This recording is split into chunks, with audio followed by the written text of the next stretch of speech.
কিরে বাজান কিছু কবু? হ্যাঁ, মা কোথায়? কি জানি তোর মা কোন দিকে যে গেল। মা, মা। হ্যাঁ সোহেল, কিরে বাবা? মা, তুমিও আছো, আব্বাও আছে। আমি তোমাদের সঙ্গে কিছু কথা বলতে চাই। কি কথা বল, সমস্যা নেই। বাবা, আমি তো অনেক দিন যাবৎ প্রবাসী ছিলাম। আলহামদুলিল্লাহ অনেক টাকাও ইনকাম করছি।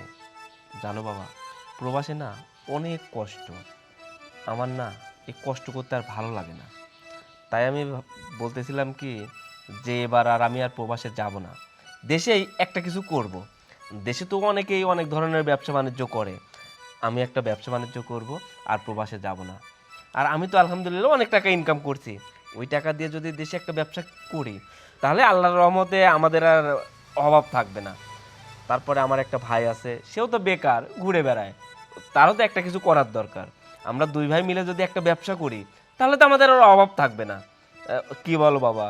বাবারে, তুই ভালো সিদ্ধান্ত নিছিস। তুই এই এলাকায় থেকে ব্যবসা করবি। দেখ, তুই প্রবাসে থাকিস, আমি খাই তোর চিন্তা করি। আমার এখন বয়স হয়ে গেছে, তুই যদি বাড়িতে থাকিস তাহলে আমিও খুব শান্তি পাবো বাজান। তুই ভালো সিদ্ধান্ত নিছিস। বাবা, আমারও তো অনেক ইচ্ছা করে পরিবারের সাথে সবাইকে নিয়ে যদি এক মুঠো ডাল ভাত খেয়েও বেঁচে থাকি, তা তো পরিবারের সবাইকে নিয়ে থাকতে পারতেছি। এজন্য আমি আর প্রবাসে যাব না। মা, তাহলে তুমি এক কাজ করো, ব্যাংকে যায় টাকাগুলো উঠাই নিয়ে আসো। আমি দেখি কি ব্যবসা শুরু করব, একটা পরামর্শ করে ব্যবসাটা শুরু করব। বাবা, বলছিলাম কি, এই ব্যবসা ট্যাবসা বাদ দিয়ে আবার বিদেশ যাওয়া যায় না? মা, বিদেশ তো চাইলে যাওয়াই যায়, কিন্তু আমি আর বিদেশ যাব না, আমি দেশেই একটা কিছু করব। আচ্ছা মা, এই বাড়িতে আসার পরে রিপনকে খুঁজেই পাচ্ছি না, রিপন কোথায় থাকে? ও হয়তো বন্ধুদের সাথে ঘুরে বেড়াচ্ছে। আচ্ছা সোহেল, আমি বলছিলাম কি, ব্যবসায় আর কয় টাকা লাভ করতে পারবি? আর যদি প্রবাসে যাস, মাসে তো অনেক টাকা ইনকাম করতে পারবি। ভালো হয় না বাবা প্রবাসে গেলে? মা, আমি বলছি না যে আমি আর প্রবাসে যাব না, যদিও বা কম টাকা ইনকাম হয় তবু আমি দেশে একটা ব্যবসা বাণিজ্য করব, আমি আমার পরিবারের সঙ্গে সময়টুকু পার করব। শোনো সোহেলের মা, আমার ছেলে কিন্তু ভালোই সিদ্ধান্ত নিছে। ও ও ভুল করার ছেলে না। আর তুমি এটার মধ্যে বাধা দিও না। ও যা করতে চাচ্ছে তুমি তাই করতে দাও। তুমি একটু চুপ থাকো। তুমি কি বোঝো? একটা মাই জানে তার ছেলের ভবিষ্যৎ। আমি চাই ওর ভবিষ্যৎটা ভালো হোক। এই জন্যই বলছি যে দেশে থেকে ব্যবসা না করে ওই বাহিরে গিয়ে টাকা পয়সা ইনকাম করলে অনেক টাকা ইনকাম করতে পারবে। আর ব্যবসা করলে কয় টাকা পাবে? মা, আমি যদি আমার যে টাকা আছে এই টাকা দেশে ইনভেস্ট করি অনেক টাকা ইনকাম করতে পারবো, সেটা তুমি বুঝবা না। ব্যবসাটা শুধু শুরু করতে দাও, তারপরে তুমিই বলবা সোহেল প্রবাসে চাইতে তুই দেশেই ভালো টাকা ইনকাম করতেছিস। যাই হোক মা, রিপন কোথায়? রিপনকে নিয়ে আমার একটু বাজারে যাইতে হবে। আমি জানি না ও কোথায় গেছে। আচ্ছা, আমিই খুঁজে দেখতেছি। এই গাধার মতো কথা বলো। আমি ব্যাংক থেকে ওর টাকা তুলে দেই, ও ব্যবসা করুক। আর ব্যবসায় যদি লস খায় তাহলে তো সব সর্বনাশ। আর ব্যবসায় লাভ হবে এমন কোনো কথা আছে? অধিকাংশ মানুষই ব্যবসা শুরু করলে প্রথমে লস খায়। আর ও বিদেশ গেলে আমাকে কাড়ি কাড়ি টাকা পাঠাবে, আমার শান্তি পাবো, শান্তি। আর তুমি বলছো খুব ভালো সিদ্ধান্ত নিয়েছে। আরে, তোমরা যেটা ভালো মনে করো সেটাই করো, আমি আর এর মধ্যে কিছু করবো না। একেবারে খলসে মাছের মতো মুখ উঁচু করে থাক, ভালো সিদ্ধান্ত নিয়েছে। সামনে তো ঠিকই বললা, আর এখন বলতেছে যে এইসবের মধ্যে আমি নাই। যত সব। আচ্ছা, তোমাকে এত খুশি খুশি লাগতেছে, কারণটা কি?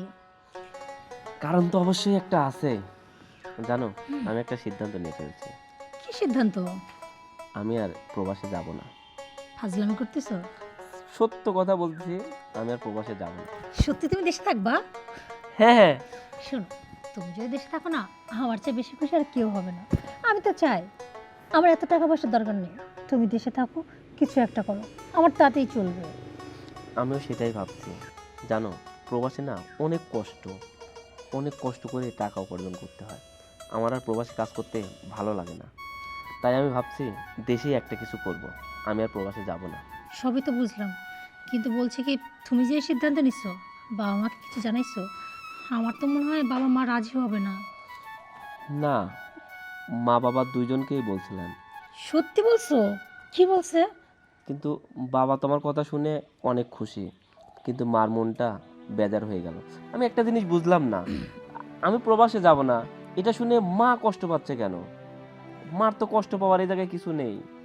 আসলে বিষয়টা কি জানো তো, তুমি তো জানো এই সংসারে একমাত্র কাজ করার মতো তুমি আছো, আর তো কেউ নাই। বাবা অসুস্থ, তোমার ভাইটা এখনো প্রতিষ্ঠিত হয়নি, মার তো একটু চিন্তা হওয়াটা স্বাভাবিক। সেটা আমি বুঝতে পারছি, আর এই জন্যই তো আমি প্রবাসে যাব না। আমরা দুই ভাই মিলে যদি একটা ব্যবসা করি, তাহলে তো আমাদের আর পিছনে ফিরে তাকাইতে হবে না, আমাদের সংসার অনেক সুন্দরভাবে চলবে, আর আমিও না আমার বউটাকে সময় দিতে পারবো। তুমি না সারাক্ষণ ফাজলামি করো, ছাড়ো। এই বাড়িতে না আমি একা নেই, আরও অনেকেই আছে, কেউ দেখলে কিভাবে বলো তো? কে কি ভাবলো তাতে আবার কিচ্ছু যায় আসে না, মনে হয় আমি অন্যের বউকে ধরছি। আচ্ছা ঠিক আছে, কিছু ভাবতে হবে না, তবে তোমার সিদ্ধান্তটা কিন্তু চমৎকার হয়েছে। চলো ভিতরে চলো। শোনো, আমি আরও কিন্তু অনেক কিছু ভাবতেছি। মার একটা কথা বলছে যে আসলে ব্যবসা শুরু করলেই যে লাভ হবে তাও কিন্তু না।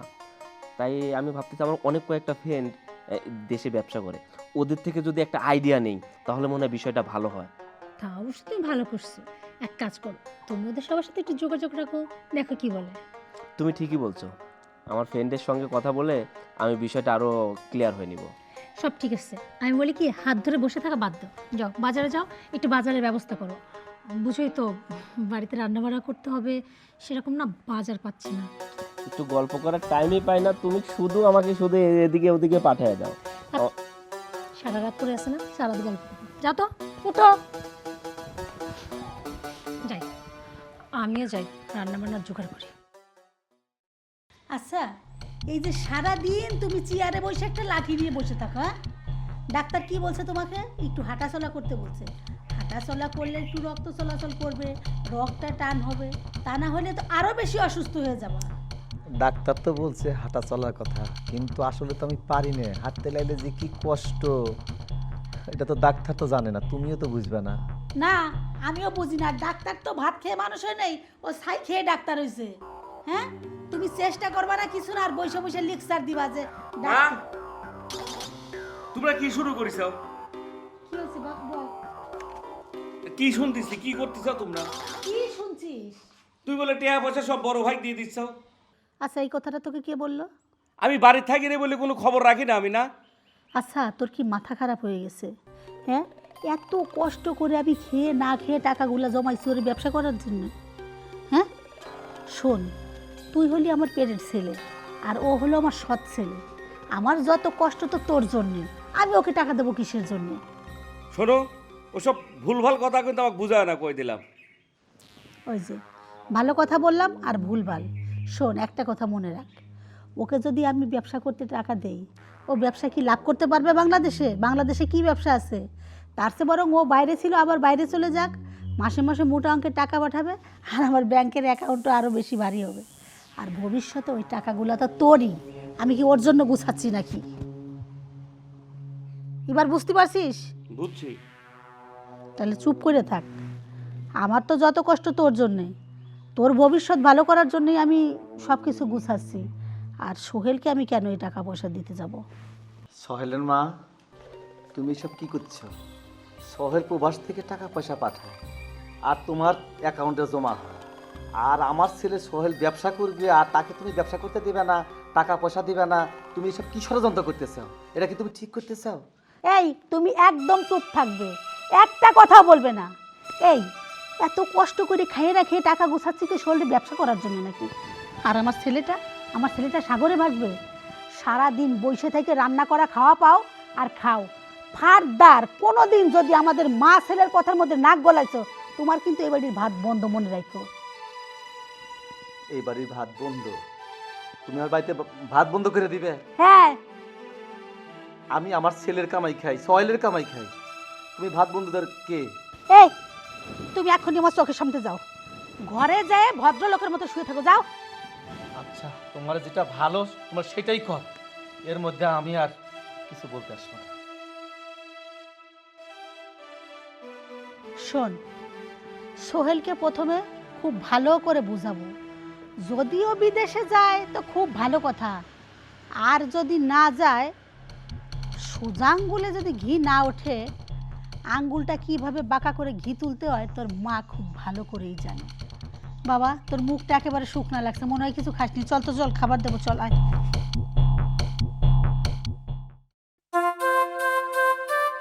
সোহেল,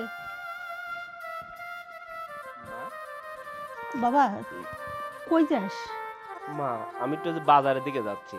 তোমাকে বলেছিলাম না যে আমি নতুন একটা ব্যবসা শুরু করব। ব্যবসা শুরু করতে চাইলে তো ব্যবসা শুরু করা যায় না, ব্যবসা সম্বন্ধে অভিজ্ঞতা অর্জন করতে হয়। তাই আমার বন্ধু রাজু আছে না, ওর থেকে একটু পরামর্শ নেব। কোথায় থেকে মাল কিনবো, কিভাবে মাল কিনলে লাভ বেশি হবে, কোন জায়গায় গেলে মালের দাম কম হয়, এই সম্বন্ধে একটু পরামর্শ নেওয়ার জন্য রাজুর সাথে দেখা করতে যাচ্ছি। শোন বাবা, আমি তোকে এই কথাটা বলার জন্যই দাঁড় করালাম। আমি বলছি কি, দেখ তুই তো প্রবাসে ছিলি, বাংলাদেশের হালচাল এত ভালো বুঝিস না, আর ব্যবসা জিনিসটা কিন্তু খুব কঠিন ব্যাপার। আমি বলতেছিলাম কি, ব্যবসা শুরু করলে যদি প্রথমে লস খেয়ে যাস তাহলে তো টাকাগুলো সব শেষ। বাবা, আমি বলছি কি, ব্যবসার চিন্তাটা মাথা থেকে ঝেড়ে ফেলে দে। আমি বলছি তুই আবার বিদেশ যা, সেটাই বরং ভালো হবে। না মা, তোমাকে তো আগেই বলছি আমি আর বিদেশ যাব না। জানো মা, বিদেশ অনেক কষ্টের জায়গা, আমার আর বিদেশ থাকতে ভালো লাগে না। আর তারপরে আমি তো একা না, আমার আর একটা ভাই আছে। আমরা দুই ভাই মিলে একটা ব্যবসা করলে আমাদের দিনপথ ঠিকই চলে যাবে। মা, তুমি শুধু আমাদের জন্য দোয়া করো। আর তুমি যে বললা ব্যবসায় লস খাবো, ব্যবসায় লস খাবো না জন্যই তো আমার বন্ধুর সাথে আমি পরামর্শ করতে যাচ্ছি, যাতে আমি লস না খাই। শোন, মা কখনো সন্তানের অমঙ্গল চায় না। আমার মনে হচ্ছে এই ব্যবসাটা তো না করাই ভালো। মা, তুমি মনে হয় ভুল বুঝতেছো। হ্যাঁ, হয়তো বিদেশ থাকলে আমি লাখ লাখ টাকা ইনকাম করতে পারতাম, দেশে আমি লাখ লাখ টাকা ইনকাম করতে না পারি, কিন্তু যে টাকা ইনকাম করব তাতে আমাদের সংসার সুন্দরভাবে চলে যাবে। মা, এত টাকা পয়সাতে আমরা কি করব যদি আমিই ভালো না থাকি, পরিবারের সঙ্গেই না থাকতে পারি? মা, তুমি আর এটা নিয়ে জোরাজোরি করো না, আমি রাজুর সঙ্গে দেখা করেই বাড়িতে চলে আসবো। আচ্ছা যা। হুম, এইভাবে তো হবে না। এত করে ময়না পাখির মতো বুঝালাম ও ব্যবসাই করবে, আর ও ব্যবসা করবে, আমি টাকা দেব, আর আমার ছেলের ভবিষ্যৎ নষ্ট হবে না, অসম্ভব। এইভাবে হলো না, আমার অন্য কোনো চিন্তা করতে হবে।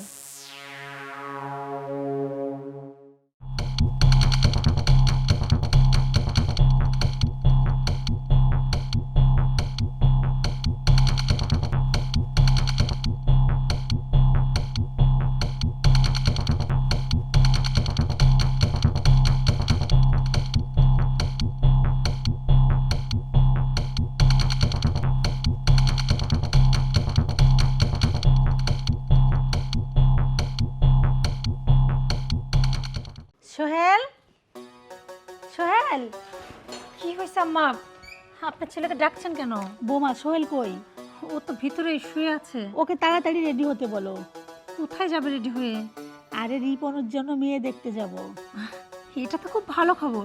আর তাছাড়া আপনারা বলছিলেন রিপনের বিয়ে হয়, এখন অনেক দেরি আছে, হুট করে এরকম সিদ্ধান্ত। আর তাছাড়া আমি যাব না। শোনো, হুট করে সিদ্ধান্ত না, ঘটকের সাথে দেখা হলো, বললো যে আপা ভালো একটা মেয়ে আছে, যদি আপনার ছেলেকে বিয়ে দেন একটু দেখতে আসেন। আগে আমরা দেখে আসি, যদি পছন্দ হয়। আরে তুমি তো রিপনের বড় ভাবি, তুমি যদি না যাও তাহলে বিয়ে হবে নাকি? তা অবশ্য ঠিকই বলছেন, বাড়িতে তো আব্বা একা থাকবে।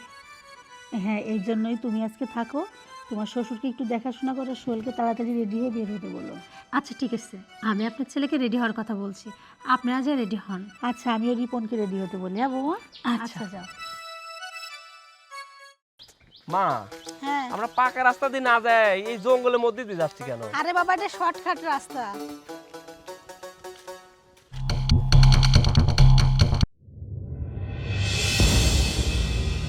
মা, তোমরা এগুলো কি করতেছো? তুমি বললা রিপনের জন্য মেয়ে দেখতে যাব, আর তোমরা জঙ্গলের মধ্যে এসে আমার সঙ্গে এমনটা কেন করছো? এমনটা কেন করছি জানিস না? তোকে ময়না তুতার মতো বুঝাইছি যে প্রবাসে যা, না কোনো কথা শুনবি না। তুই কি করবি? ব্যবসা করবি। আমি ব্যাংক থেকে টাকা তুলে দেবো, আর সেই টাকা দিয়ে তুই ব্যবসা করবি। আর আমার ছেলের ভবিষ্যৎ নষ্ট করব সেগুলো বালি বালি। মা, আমার যা টাকা পয়সা আছে সব তোমরা নিয়ে নাও, তবু আমাকে মেরে ফেলো না। শোন, তুই হচ্ছিস আমাদের পথের কাঁটা, তাই পথের কাঁটাকে দূর করে দিলাম। ধর।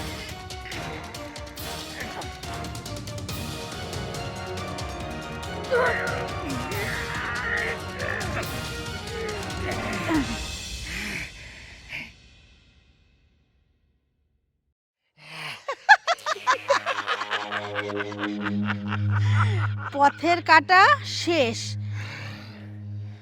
এই রিপন, একেবারে দেরি করা যাবে না, কেউ দেখে ফেলবে। তুই তাড়াতাড়ি কবরের ব্যবস্থা কর, ওকে কবর দিয়ে দেবো। ঠিক আছে। যা তাড়াতাড়ি যা।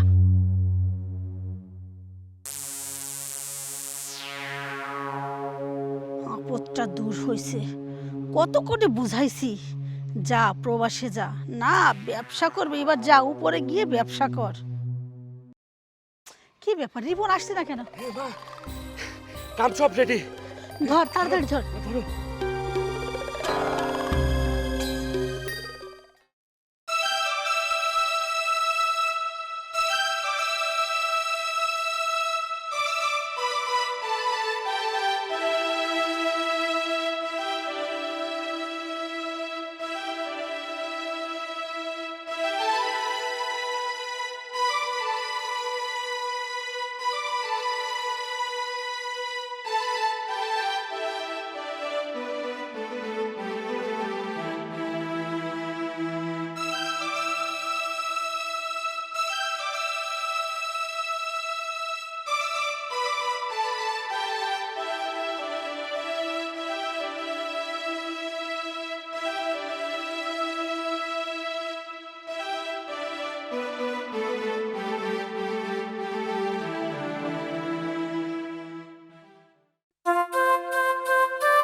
আম্মা, আপনারা চলে আসছেন? হ্যাঁ, আপনার বড় ছেলে কোথায়, সোহেল? কেন ও বাসা আসেনি? কি বলতেছেন, বাসায় আসবে মানে? ও তো আপনাদের সঙ্গে গেল।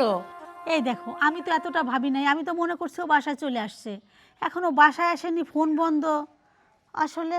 আচ্ছা তুমি আবার ট্রাই করো তো, দেখো তো ওকে ফোনে পাও কি না। কি বলতেছেন এইগুলা? ও তো আমাকে না বলে কোথাও যায় না। বন্ধ দেখাচ্ছে আম্মা। আমার না খুব চিন্তা হচ্ছে, ওর আবার কোনো বিপদ আপদ হইলো না তো? বোমা তুমি কোনো চিন্তা করো না, হয়তো বা ওর ফোনে চার্জ নেই এই জন্য বন্ধ দেখাচ্ছে, হয় না এরকম? কিন্তু কোথায় গেছে সেটাও বলে যায়নি। না তা বলেনি, শুধু বললো যে আমার একটা ইমার্জেন্সি ফোন আসছে, আমি গেলাম। আম্মা, আমার কিন্তু সত্যি খুব চিন্তা হচ্ছে। আপনি এক কাজ করেন না, একটু রিফান্ডকে বলেন না, একটু খোঁজ নিয়ে দেখো ওর ভাই কোথায়। আচ্ছা তুমি কোনো চিন্তা করো না, আমি রিপনকে বলছি ও একটু দেখুক আশেপাশে ওর ভাইয়া কোথায় আছে। আচ্ছা আম্মা, ঠিক আছে। আচ্ছা আমি রিপনকে বলছি, তুমি একদম চিন্তা করো না। রিপন, আয় রিপন। বিষয়টা আমার ভালো লাগতেছে না, আমিও যে একটু খোঁজ লাগাই। মা, এই দেখো তোমার জন্য এই বালাটাই অর্ডার করছি, কেমন লাগে দেখো তো। আর সুন্দর তো, তোর পছন্দ আছে। হ্যাঁ তাও বলতে পারো অবশ্য। বাহ, দারুণ।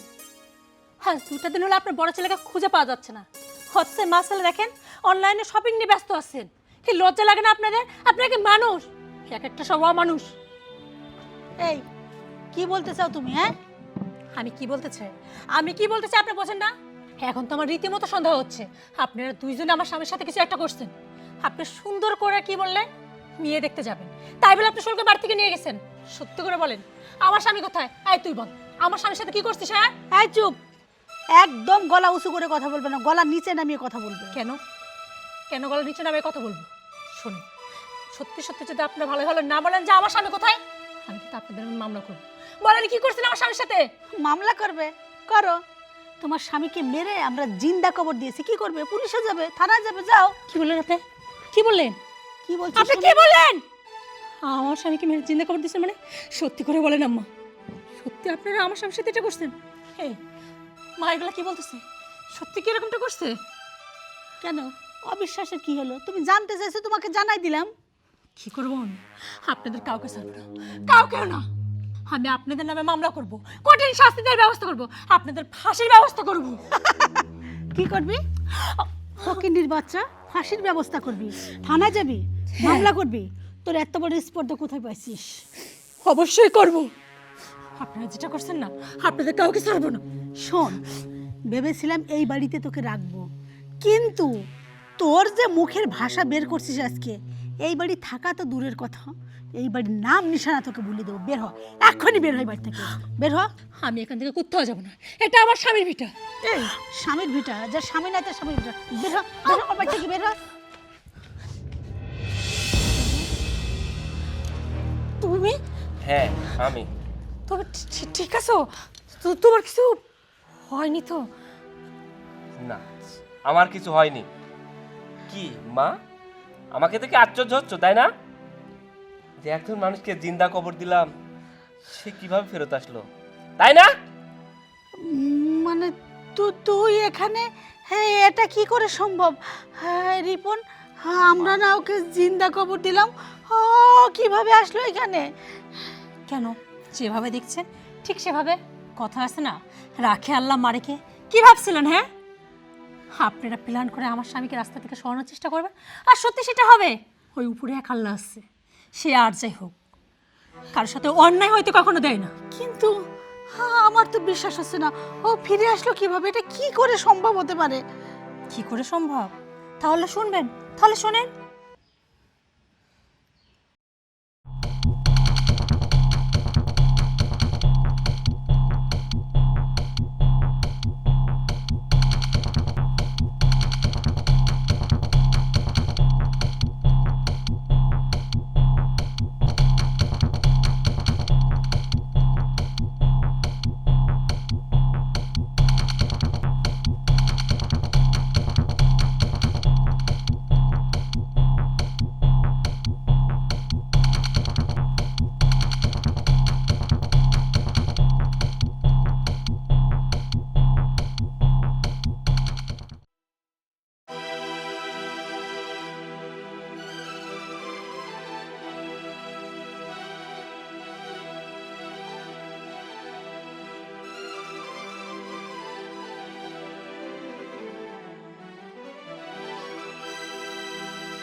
কি বুঝতে পারলেন তো? আসলে এগুলো না আমি কিছুই ভাবি নাই, কিন্তু বাকি কথা তো আমি বলতে পারবো না, বাকি কথা আব্বা বলতে পারবে। খান, আপনারা যখন এই বাড়ি থেকে সোহেলকে নিয়ে চলে গেলেন, তারপরে তো আব্বা এসে আমাকে বলল।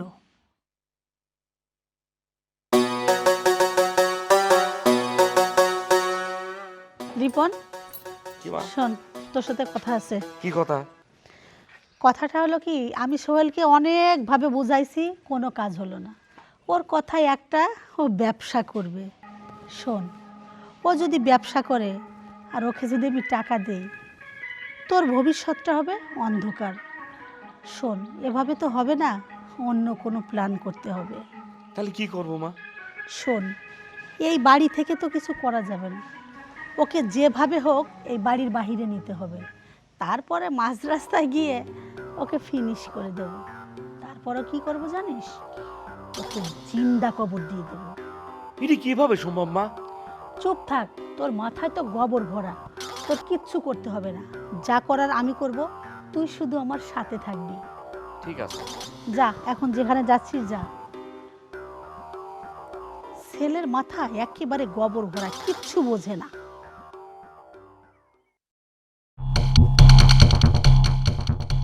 বৌমা, বৌমা, কি ব্যাপার? বাকি লোকজন কো?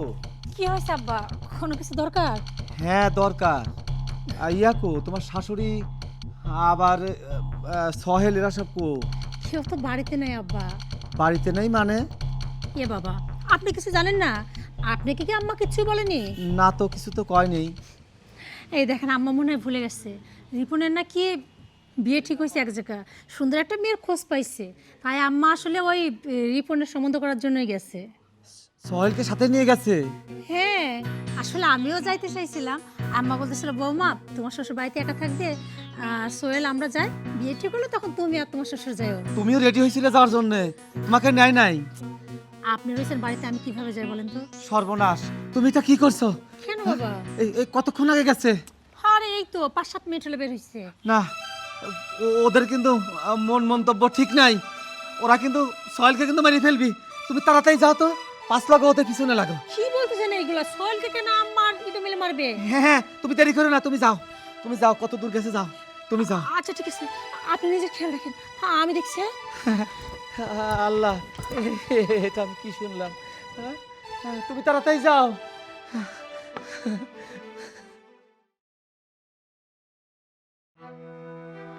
তারপর আব্বার কথা মতো আমি আপনাদেরকে ফলো করি।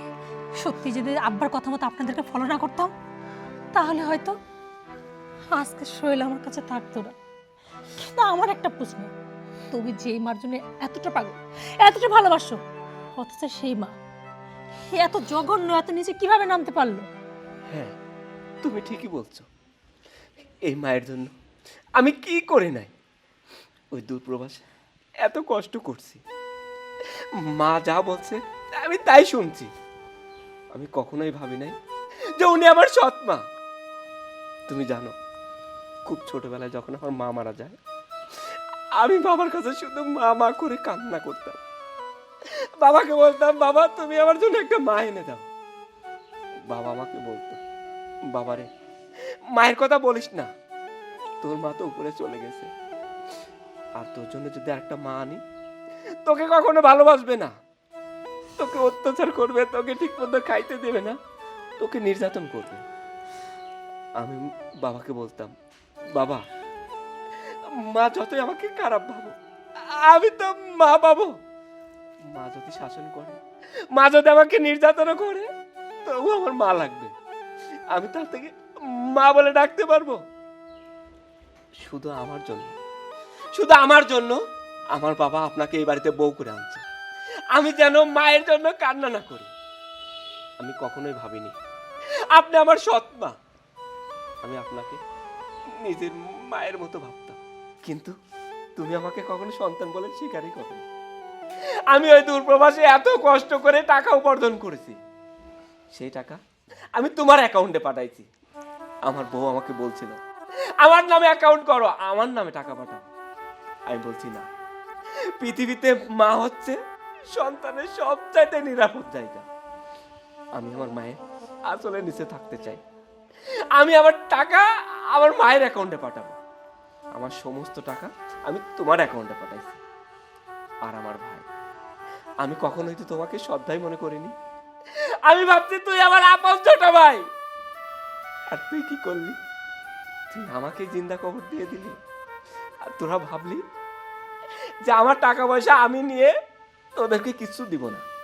আরে তোরা মনে হয় ভুলে গেছিস যে এই বাড়ির সমস্ত সম্পত্তি আমার নামে। আমি যদি চাইতাম তোদেরকে অনেক আগে ঘাট ধাক্কা দিয়ে বাড়ি থেকে বের করে দিতে পারতাম। তুই তো আমার রক্তের কেউ না, তুই তো আমার রক্তের কেউ না। তারপরেও আমি তোকে নিজের ভাইয়ের মতো দেখি। আমি ভাবছিলাম আমরা দুই ভাই মিলে ব্যবসা করব, যে টাকা ইনকাম করব আমরা সবাই মিলে একসঙ্গে থাকবো, অনেক সুখে থাকবো। জানো মা, প্রত্যেকটা প্রবাসী এই যে দিনের পর দিন, রাতের পর রাত প্রবাসে কেমন করে থাকে, প্রত্যেকটা প্রবাসী তার স্বপ্ন নিয়ে থাকে। 5 বছর, 10 বছর, কেউ 15 বছর অনেক পরিশ্রম করবে, অনেক টাকা ইনকাম করবে, সেই টাকা বাড়িতে নিয়ে আসবে, বাকি জীবনটুকু পরিবারের সবাই মিলে সুখে শান্তিতে বসবাস করবে। আমি তো সেই স্বপ্নটাই দেখছিলাম। আমি অনেকদিন পরিশ্রম করছি, অনেক টাকা ইনকাম করছি, সেই টাকা নিয়ে আমরা পুরা পরিবারটা একসঙ্গে থাকবো, অনেক ভালো থাকবো। কিন্তু তুমি কখনো আমার মা হয়ে উঠতে পারলে না, তুমি সৎমাই রয়ে গেলা। ঠিকই বলছো, তুমি তাদেরকে আপন মনে করলেও ওরা কেউ তোমাকে আপন মনে করতে পারেনি। তুমি যা করছো এতদিন, এই বেঈমানদের পিছনে শুধু শুধু নিজের পরিশ্রমের অর্থগুলো খরচ করছো। দেখো, এখন পর্যন্ত ওদের মধ্যে না কোনো অনুতপ্ত বোধ নেই। এরা আসলে মানুষ না, মানুষ রূপে জানোয়ার। হ্যাঁ বৌমা, ঠিকই বলেছ, আমরা মানুষ না, আমরা মানুষ নামে জানোয়ার হয়ে গেছি শুধু টাকার লোভে। সব সময় রিপনের কথা ভাবছি, রিপনের ভবিষ্যৎটা কি হবে, রিপনকে কিভাবে প্রতিষ্ঠিত করব। কখনো ভেবে দেখিনি যে সোহেল প্রবাস থেকে এত কষ্ট করে টাকা ইনকাম করে বাংলাদেশে পাঠায়, তার জন্য কিছু করতে হবে। আসলে জানো বৌমা, আমি না কখনো সোহেলকে নিজের সন্তান হিসাবে মেনে নিতে পারিনি। সব সময় হিংসার আগুনে জ্বলে মরছি আর ভাবছি কিভাবে ওকে দূরে সরানো যায়, শুধু রিপনের কথা ভেবে। আসলে আমরা যেটা করছি সেটা মহা অন্যায় করছি। বাবা সোহেল, বৌমা, তোমরা ক্ষমা করে দাও, ক্ষমা করে দাও। সোহেল, তুই এদেরকে ক্ষমা করবি না। এরা যে অপরাধ করছে ক্ষমার অযোগ্য। তুই ওদেরকে ঘাট ধরে বাড়ি থেকে বের করে দে। না বাবা, উনি আমার সঙ্গে অন্যায় করতে পারে, কিন্তু উনি তো আমার মা। আমি সন্তান হয়ে মাকে ঘাট ধাক্কা দিয়ে বাড়ি থেকে বের করে দিতে পারবো না। আমি এত বড় অপরাধ করতে পারবো না। তুমি তোমার সাথে এত বড় অন্যায় করলো, যারা তোমাকে মেরে ফেলানোর চেষ্টা করলো, আজকে তাদের হয়ে তুমি কথা বলতেছো?